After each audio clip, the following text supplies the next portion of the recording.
welcome to the Premier League show. The transfer window has closed. It's over. Everybody has to cope with what they've got, suck it and see for about 13 games. 13 games. When they can carry on spending almost £2 billion, which is what's being spent this summer by Premier League teams. It's a lot of money. It is a lot of money. It is a lot of money.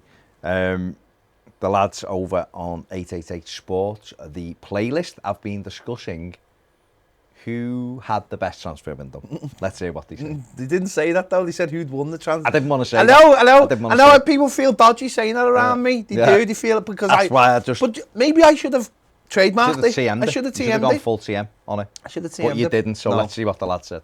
It currently goes Arsenal, Tottenham. Tell me who's third if it's not Man City. City. United. What have you got? I'll pick City. I'll defer. So you've got City as well? Yeah. Okay, so that's three with I'll City. have Fine, it's City, City. that's fine. Chelsea fourth. Yeah. Go on then. Yeah, Chelsea fourth. United fifth. And then United fifth. I can have United, Chelsea. No. The spirit of Dayton. No, we still have a problem. I'm still debating one We and haven't two. done 1 and 2. No, I've overruled. Hold on.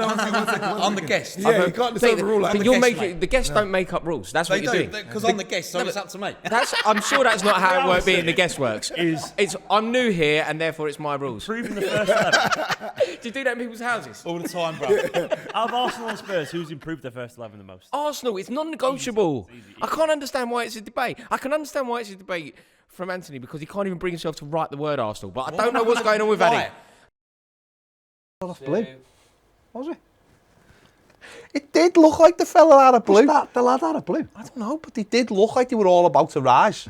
All You know what that I mean? for Mother's Pride. Oh, you know what I mean? So All make sure you right. check out the rest of that video over on 888 Sports YouTube channel, the playlist. But I said, Was it him out of blue? I don't know. Maybe it is. Maybe it is. Rory was in EastEnders. He was in EastEnders. And you know, it's small world. What was his name? I can't think of his name. I can only ever think Wasn't of it Duncan. No, Duncan. No, and I think of Lee. Lee was the Mardy cock. Duncan was in Hollyoaks because Duncan. I once had him in the back of my car. It's a different story for a different day. What's his name? It's Anthony Costa Yeah, or something. Anthony Costa. Anthony Costa. There you go. It Costa. probably wasn't him, but it looked a bit like him. Maybe it was him. And Go over to the channel to check and it find out. See if they sing. See or if they rise see or- it. See if they see it. Sorry, seems to be the hardest word. Let's leave that. Let's move on. So Who won it, Pet? I mean, this is a phrase that, like we've just said, you could have TM'd, but who has won the transfer market, transfer window? Well, they're saying in your Arsenal, but it's Manchester City. opinion? Okay. Haaland. Yeah. Haaland for just over £50 million. Yeah. And he's literally unbelievable. The machine, He hissed the machine. the Iceman, Cyborg. Yes. Unbelievable. The Terminator, whatever you want to call him. Back from the future, and he definitely. He is unbelievable. Yeah. You know, Man Two City. hat-tricks in a week. Man City's played 2 games this week. Palace on Saturday 2-0 down, and you see the importance of having a striker like him, and what a difference he can They're make. not turning that round without him, are they? No, because last season they would have just pass, and all Palace have to do is sit back and soak it up, and suddenly they've got a centre forward who can do that, and that's what turns that game round. And then the other night they played Forest, and it's the same thing. You know, Forest are going to go there and they're going to try and maybe do the same thing, suck it up, but he just scores one-touch finishes. You know what I mean? Well, the first goal is literally him reacting quickly to a deflected cross, and he's the first Which he one. set up. Yeah, he gets across Joe Worrell, toe pokes it in, and that's it. Resistance broken. Ugly goals And that was it, that yeah. City weren't scoring maybe, and you know he scored 2 hat-tricks. And I know, listen, I've seen Rory get a little bit of stick because he basically said Deservedly so. yeah, of course, but Lovely lad Rory, but deservedly. you know he said he wasn't sure. Maybe it's just a controversial statement. I don't know for the sake of it, but Possibly, he's a tremendous player, and for me, What's he got already? He's got 8 or 9 already, hasn't he? he's got 9, hasn't he? He got, is it 9? Yeah, 2 Yeah, yeah. 2 at West Ham, 2 hat-tricks, and he scored Newcastle. At Newcastle. I think he's failed to score in 1 game, Bournemouth, I think. Or Yeah. So he's unbelievable. So that on its own. But I think the other kid they brought in, who scored 2 the other night as well, Alvarez another looks player, like a good player. They've brought a centre back in as well. They've Akanji. kept Bernardo Silva. What did you make of his comments? Yeah, he released a statement, didn't he, saying that loves Man City, but he wanted to move because he wants a different way of life. But Maybe. if he stays, he'll give everything to City. He's Well, a wonderful Portuguese, footballer. isn't he? Maybe just felt at this stage of his career it was time to, to maybe just see. But he's been playing last few games and he's a wonderful player. And he did help turn that game round. First goal against Palace, So, didn't he? but they've moved players on as well. And they've got really good fees for young players going to Southampton as well. Yeah, sold so- 18 million players they- to Southampton. So for the FFP and all that malarkey, they've done 9 Premier League goals, he's got in 5 games. Yeah, they've done extraordinary business as well, out as well as in. For me, it's not about how many you bring in. It's about how it improves you and how it changes you. quality. And the quality. And I think what Man City have done is just... Someone like Sterling's gone out. And they've got great money for him. And Haaland's come in. And Jesus has gone out. And they will help the teams they've gone to, don't get me wrong. But they also help take points off. Will help try and take points off teams going up against Man City. The Liverpools of the world and each other. And I just think it's been an extraordinary window for them. I really do. I said at the time, it was ballsy allowing Gabriel Jesus at 25 to go, who'd scored goals for City. Raheem Sterling, 20 goals a season for City. And the manager just was prepared to let the pair of them go. But when you've got Haaland coming in and you've got Alvarez who's young. Well, would you say? Well, what would you say? What would you say? Would Arsenal second them? Would you say? Because they've had a good week. I think Arsenal are flying, aren't they? They won 5 out of 5, and the last week they've won 2 games. Fulham they were behind in, and they turned it round to win 2-1, Yeah. and then they beat Villa. The 1-0 up, Villa get an equaliser, and then they get the winner. And you look at those 2 games and think there's a little bit of something there to turn. They might have been games last season that might end up being draws or whatever. They've won 5 out of 5, the top of the league at the moment. He's brought in Jesus, who is the goal scorer, the person who keeps them occupied. But they've strengthened in other areas as well. And I think they've done decent. They've done the kind of business that you need to do to improve your team. They have, yeah. Maybe they are just ahead of Spurs. Maybe because Gabriel Jesus is a match winner, and that's what they got. And they moved Aubameyang out, didn't they, last season? They moved Lacazette out at the end of the season, and obviously to bring in Gabriel Jesus, brilliant. So maybe that is the reason why they go ahead. But I don't know. Spurs have done well though. Yeah. Spurs have brought Basuma in. He's fantastic. They brought Jed Spence in. You can play at right back, Kuleveski, permanently. They've obviously already had Bentancur in the last, in the January transfer window. Richarlison has come in. Perisic. Even Perisic has come in as well. You've got Fraser Forster as backup keeper. So Tottenham have done. Romero, they've made a permanent, I think, as well. So, they've brought key players into Antonio Conte's squad as well. So those 2 fighting it out. But Arsenal, maybe. Zinchenko's Zinchenko's a lovely footballer. Fabio Vieira. Yeah, from Portugal, Salah obviously come back. yeah. I think from the loan. Yeah, he's on loan. So you in can't, France. that's a different one. Marquinhos, is it? Is that Marquinhos. Brazilian wing. I know he's not really, but Zinchenko and Jesus, I think are 2 really good. That's one that you look at the end of the season. You can hand on heart say which players have had the biggest influence over. That's a difficult one. I think Spurs and Arsenal have both improved. Maybe Arsenal because they've put a match winner in their team, where Spurs have generally improved their squad.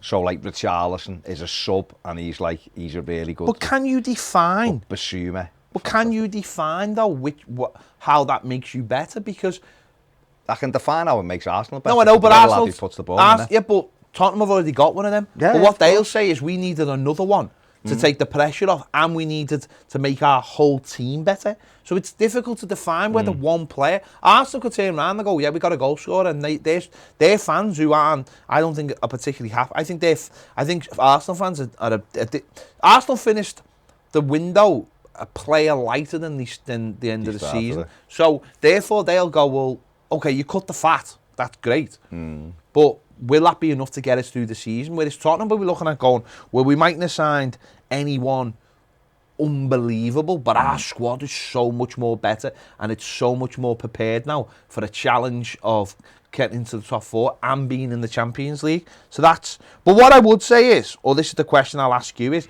do you think both of those teams, and Spurs Spurs had 2. Spurs beat Forest on Sunday, Sunday, but then 2-0. drew with West Ham in the week. Yeah, that's a tough game. No, I know, I'm just saying, so they've picked up 4 points out of 2 away games, 2 toughish away games.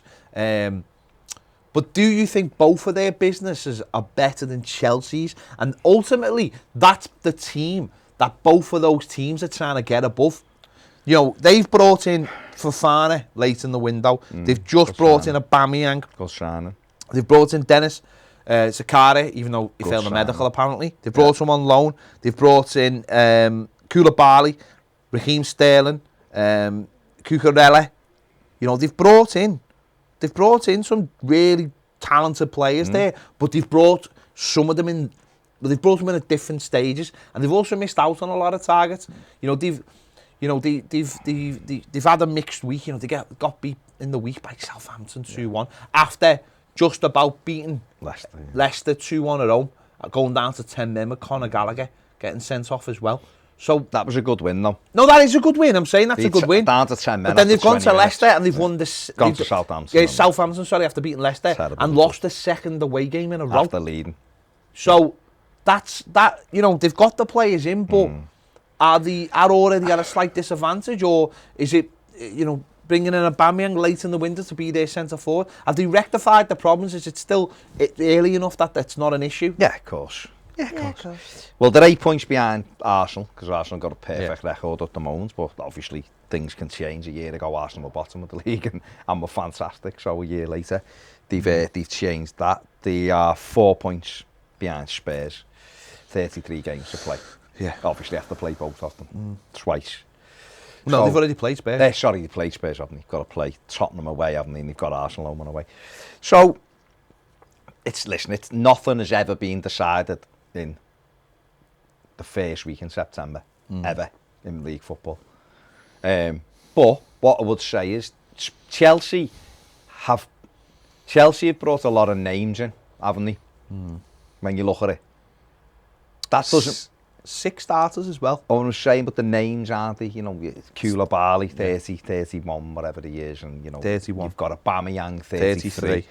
Sterling, 27, but a lot of miles on the clock. But he is good. But then to flip that, Fofana's 21. Yeah, Cucurella's 24. Good sign. They brought in the kid from Villa as well, who's 18. But he's a future player, isn't he? I think they'll say they wanted another centre midfield player, didn't he? Because obviously Kanté has had issues, he's injured.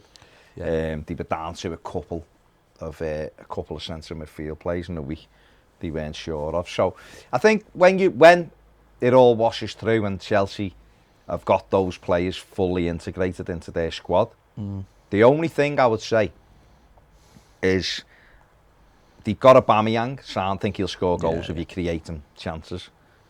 They may just be a little bit late, but then they've got Breuer up there as well. There was talk they were trying to get Memphis Depay in. That didn't quite happen. I think if they'd have got him in, I think you'd have gone, I'll tell you buddy, you know, he knows where the net is, that lad can play anywhere across. But Sterling will get goals. He scored again the other night.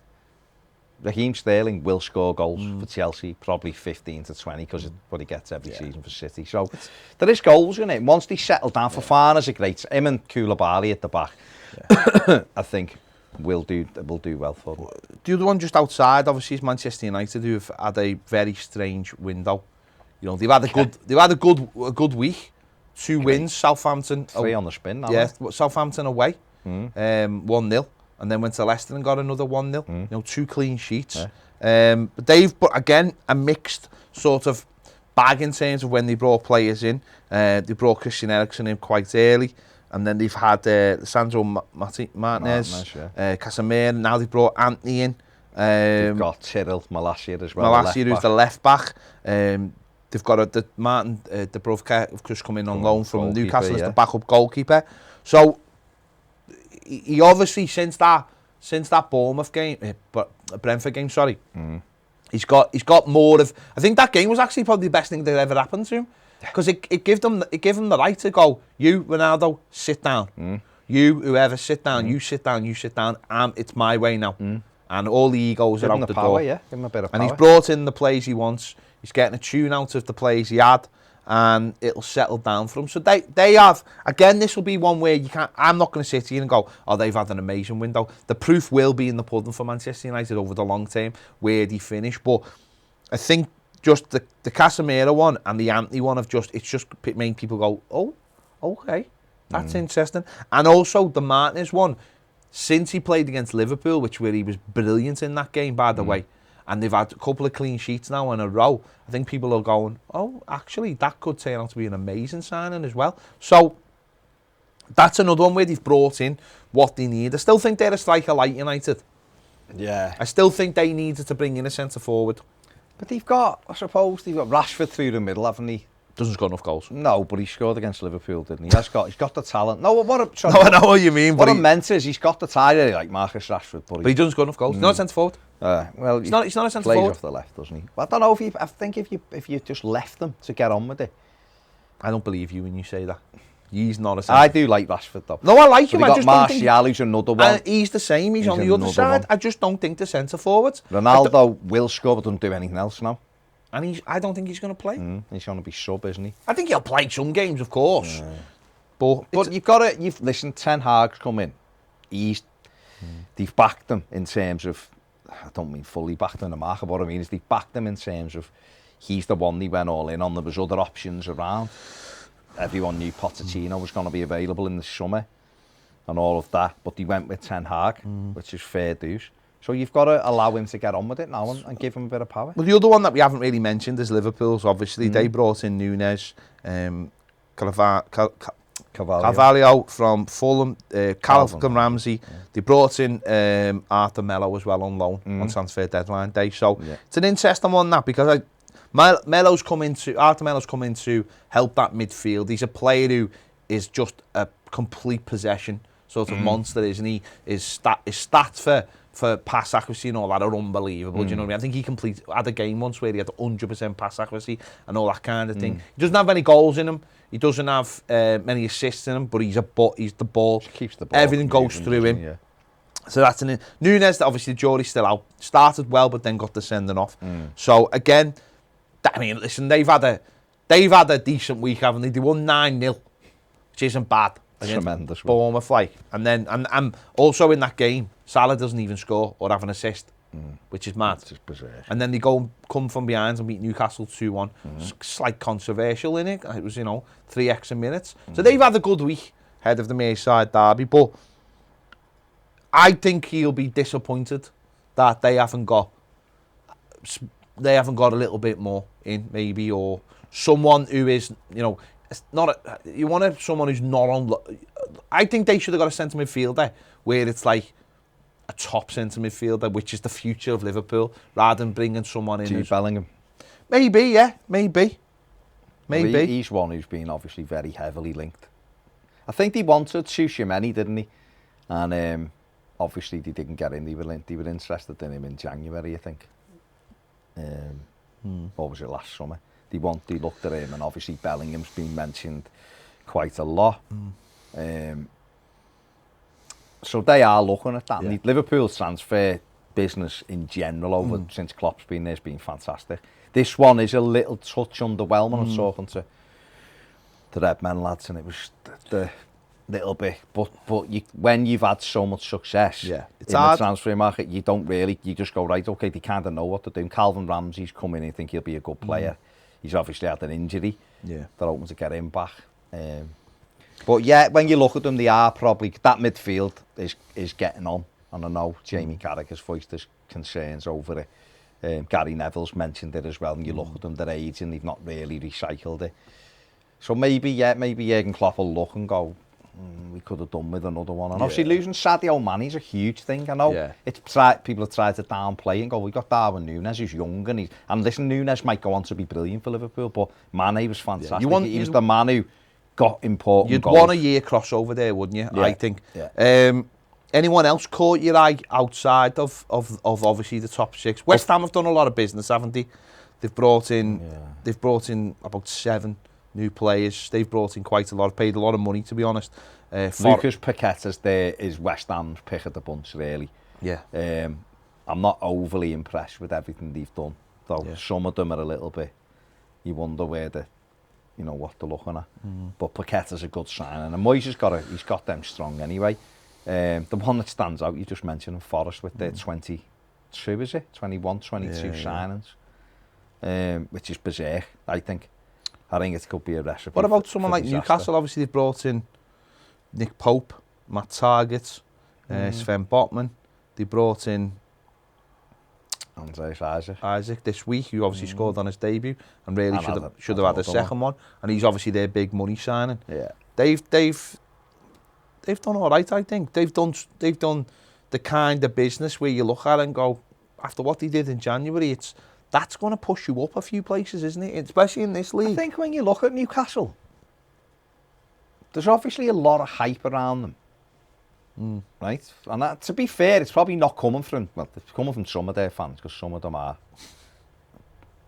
the way they are, and have been like that no matter what league they're in, and I've seen them in all kinds of leagues. But I think a lot of them, it's everybody else. People thought they've got 300 billion to spend, when it's just nonsense. It's just absolute nonsense, because they haven't. But what they're doing is, and they're doing it really well, is they're planning what they're doing. They're trying not to just be, we'll pay 80 million for Maddison then, just because Leicester are asking it. They're trying to be careful. I think they probably looked at Everton and gone, do not do what they did. And absolutely don't, because we spaffed it all up the wall.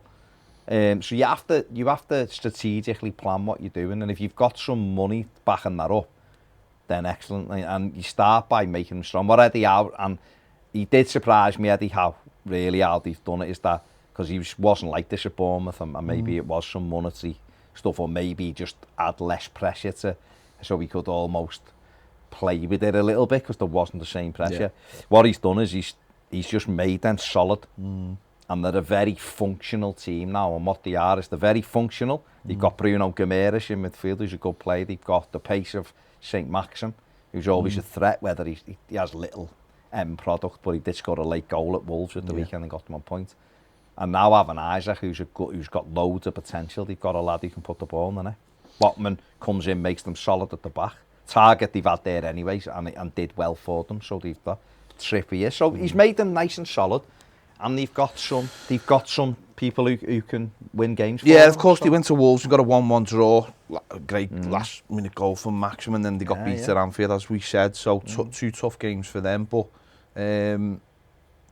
Wolves, as we mentioned there, they've done all right business, haven't they? And they've done quite well. But just flipping it around, Leicester City, they've actually, they've only brought in one. Wout Faes, is that how you pronounce his name? Centre back. Brought him in from Stade Reims, obviously to replace Fofana. They've seen Schmeichel leave, which was a massive shock. Huge They've blow. got, Vardy's a year older. Maddison's probably being asked to do the majority of the work. They have got younger players. They've got injuries. They've had a shocker, haven't they? They've had a shocker leading. Brendan Rodgers has come out and has been quite critical of the board and not being able to bring in players and basically telling everybody that we said obviously they got beat by Chelsea 2-1 at the weekend, which they were unlucky, but he's basically come out and gone, this is it. This is what you're going to have to expect, because I haven't been given the tools. After Manchester United, he come out, didn't he, and said we're not the same club we were 2 years ago, and basically they've just got to stick with the team, because otherwise we're in trouble, basically, which is what he said, and this is what happens in football. It's mad, isn't it, because everybody lauded Leicester, and rightly so, for the stuff that they've done. They've had an incredible time. They've won 2 big trophies and even won a Charity Shield as well, so they've had a good time in the last 6 years. Like, they really have had good times. They have had good times. In the last 6 years, been a Champions League and everything. So, but the thing is that once the money dries up, this is how a lot of teams are on a precipice, a lot of them, of one way or the other. It goes one way, and all of the good times that you think you're having, Good times. it can change the other way very, very quickly. Yeah, There's a lot of, even clubs like Liverpool at time, Jurgen Klopp's been moaning money spent or whatever. Yeah. There's other clubs. There's only really Man City and Chelsea who, because of the revenue streams as well, and United seem to be able to do it, can spend the money. I mentioned Newcastle before, but they've got profit and sustainability constraints. Everton are wealthy, and we know our troubles. Aston Villa are wealthy, we know their troubles. Leicester are like that. I do feel Leicester are very unlucky, though, just in terms of, I do feel their money problems have come from exterior forces of COVID and their owners. So I do feel like they're really unlucky in that form. I don't think they've squandered loads of money. No. I think they've been Same when the money's I think they've been very unlucky. So, and obviously they're sitting. Did what Brendan Rodgers say, was that worse than what Scott Parker said? Well, Scott Parker obviously got beat 9-0. He got sacked. They played Bournemouth played Wolves in the week and got a decent 0-0 draw. So going from a 9-0 to a 0-0, that's interesting. But he's been, from what I've heard, he's been doing this all summer. He's been having digs at the board all summer, going, where's the money? And, he wanted to have a right go at it, because obviously he was at Fulham. They took him from Fulham, he was safe. He was at Fulham, and I don't know whether he got promised, but he obviously understood how hard it can be if you're not backed in the Premier League. And they haven't done much of anything. And this is what happens. But I still think, listen, you can still set your team up to play in those games, and no team should be getting beat 9-0. No. If there's definitely ways to stop yourself from being beaten 9-0. You get men behind the ball and you be disciplined, and you might have to just suck it up on days and go, you know what, today, lads, you don't say that, but this is going to be a tough game today. We need to play a certain way. Damage limitation. You have to know that. You have to know that in the Premier League. What did they get done at City? 5 or 6 or something. 5. City 5. Yeah, it's coming, isn't it? So you have to go and go. We have to sit in here. Other teams have done it. Sheffield United didn't spend hardly any money. I know they were a different side. They were a more robust team. Brighton, who played nice football and had a couple of finishes near the bottom of the league, but made sure they did never get thrashed.